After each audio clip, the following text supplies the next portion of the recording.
One of Yes's most daring albums wasn't just about the music. It was about new keyboardist Patrick Moraz pushing boundaries with his revolutionary techniques.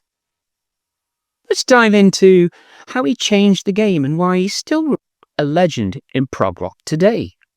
So, Patrick Moraz is a Swiss keyboardist and composer known for his work with prominent progressive rock bands, particularly Yes and latterly the Moody Blues. We'll come on to that one in a bit. As well, he had a diverse solo career.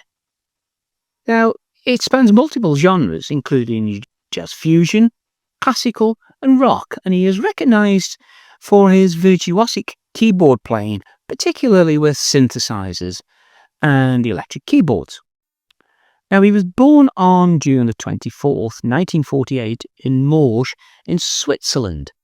He showed early musical talent, studying classical piano and composition. By the time he got to his teenage years, he was involved in various musical projects, blending this classical training with interests in jazz and rock. He also spent time studying music in Brazil, which deeply influenced his rhythmic and harmonic sensibilities.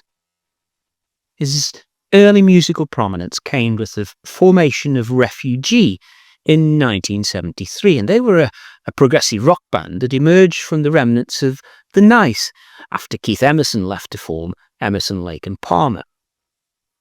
Now, Refugee themselves released one self-titled album in 1974, and this really showed off Moraz's virtuosic keyboard work before these were disbanded when he moved on to join Yes.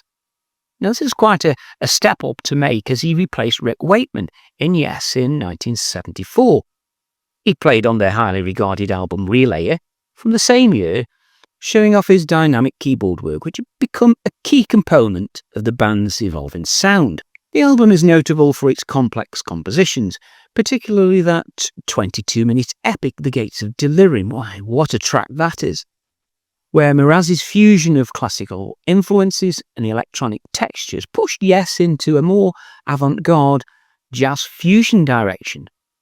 However, his tenure with Yes was relatively short, and after some extensive touring and some internal disagreements, he left the band in 1976, and this made way for Wakeman to return. Now, after Moraz left Yes, he embarked on a solo career.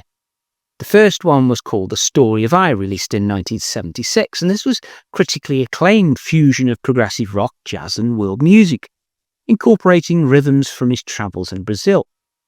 The album is particularly notable for its unique blending of electronic keyboards and traditional percussion, and this reflected his ongoing interest into integrating different musical cultures. Moraz continued releasing solo albums throughout his career, such as Out of the Sun in 1977, Patrick Moraz in 1978, and Future Memories in 1979. Now, each of these showing a mix of experimental electronic music and progressive rock, along with elements of jazz and fusion, as we've mentioned.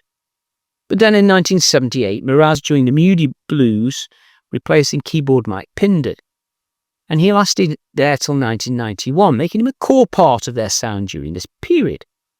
His contribution can be heard on albums such as Long Distant Voyager from 1981, which topped the US charts, and The Present in 1983.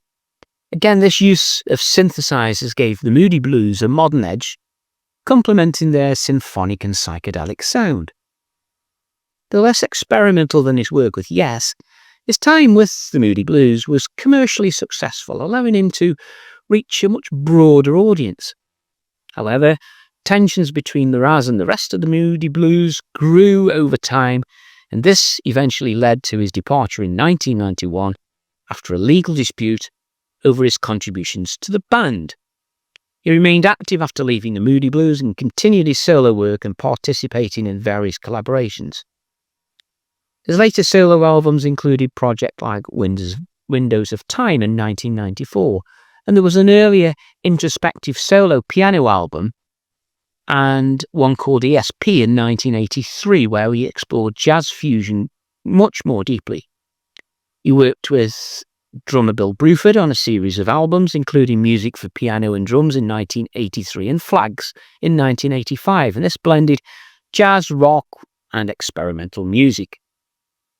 His contribution over the years is significant.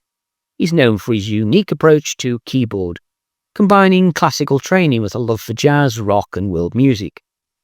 His innovative use of synthesizers and electronic keyboards made him a pioneer in the use of technology in progressive rock.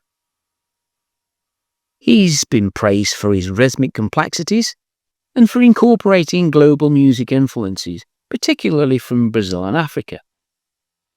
Now, though he is often associated with the prog rock movement of the 1970s, his career has really spanned a wide range of musical genres, and he continues to be respected for this versatility and innovation. His contributions to Yes, Refugee and the Moody Blues, as well as that extensive solo career, have really solidified his reputation as one of the premier keyboardists in rock music history.